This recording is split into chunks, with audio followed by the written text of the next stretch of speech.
Welcome back. Today, we're unpacking a topic that is honestly a silent morale killer in organizations all over the world. Okay, let's dive into this. We are focusing squarely on the completely destructive nature of workplace double standards. We're going to look at a fascinating breakdown of what actually happens to a company's culture when the rules simply aren't equal. I mean, it's a dynamic that almost all of us have encountered at some point, right? But seeing it mapped out structurally really shines a light on just how much damage it does to a team's entire foundation.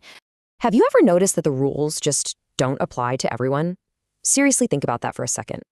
Imagine you're working your tail off, following all the guidelines, and suddenly you look over and see a coworker blatantly ignoring a policy, and they just get a free pass. Meanwhile, if you or anyone else made that exact same misstep, you'd be sitting in an office having a very uncomfortable conversation. It's incredibly frustrating, isn't it? Well, in this explainer, we're going to break down exactly how this inconsistent accountability happens, and more importantly, how it completely fractures workplace trust. To really wrap our heads around this, let's look at a highly specific scenario provided in our source data. Picture a micro problem within a team made up of exactly 29 people. Now, within this group, there are two particular colleagues who are just constantly gossiping. They're frequently speaking negatively about each other while talking to the other team members. It's a classic interpersonal clash, but instead of handling it like professionals, they let it spill over into the entire 29-person ecosystem. Let's walk through exactly how this contagion spreads. So, step 1, the two colleagues gossip. Step 2, instead of actually resolving their issues directly with one another, they pull other colleagues into their personal disagreements. One might pull a teammate aside and say the other's unprofessional or, difficult to work with, and the other colleague does the exact same thing in return. Which brings us to step 3. As these conversations spread like wildfire, the rest of the team feels pressured to take sides. They are put in a highly uncomfortable position. And that inevitably leads to step 4. Teamwork, trust, and communication are completely damaged. This unnecessary tension just distracts everyone from their actual work. Naturally, several employees end up reporting this disruptive behavior to the manager. Now, what's really interesting about this slide is the glaring double standard and how that manager reacts. Look at the left side, the two colleagues. The behavior is clearly reported, but the manager takes absolutely no action. Zero. They don't address the issue, they don't remind these two to follow respectful workplace policies, the gossip just continues. But look at the right side, other employees. When anyone else on the team is involved in similar gossiping behavior, the manager immediately refers to the company code of conduct, gives warnings, and takes swift corrective action. I mean, it's a night and day difference.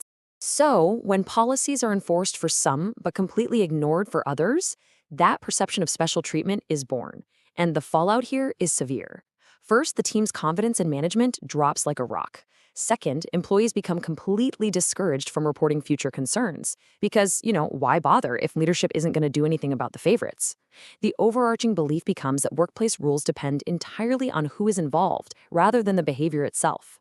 Over time, this lowers morale, reduces trust, and creates an undeniably negative work environment for everyone else who is just trying to do their jobs. But this isn't just an isolated incident on one single team. Let's zoom out and look at the inconsistency epidemic, double standards across departments. Let's move to and see how this builds across various departments.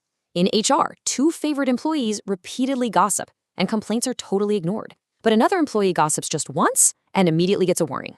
Now look at the call center. Agents are expected to maintain professionalism, right?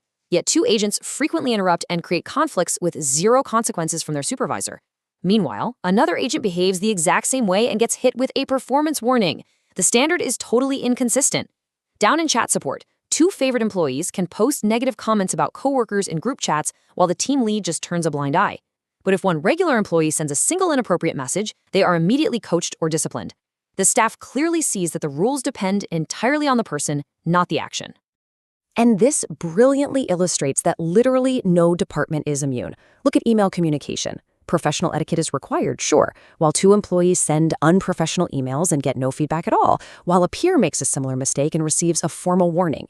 In the IT department, where change management procedures are absolutely critical, two engineers bypass the approval process with zero consequences. Another engineer tries the same approach and gets slapped with a policy violation. The perception of favoritism here completely weakens accountability. Over in operations, chronic lateness and gossiping are ignored for a favored duo, while another employee is severely disciplined for the exact same thing. And it all culminates at the bottom line, leadership. Leaders are supposed to model fairness. Instead, you have managers overlooking policy violations for their favorites while strictly enforcing them for the rest of the team.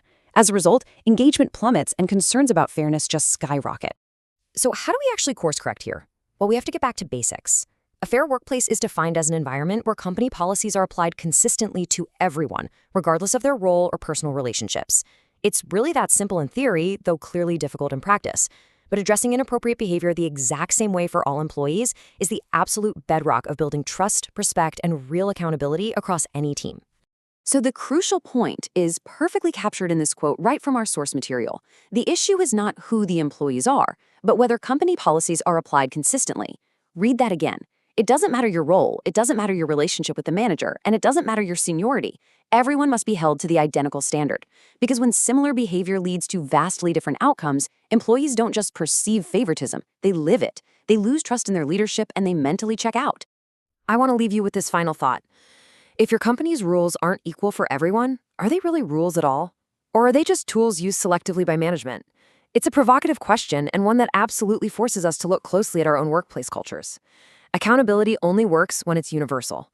Thank you for joining me for this explainer. Keep asking the tough questions, and I'll see you next time.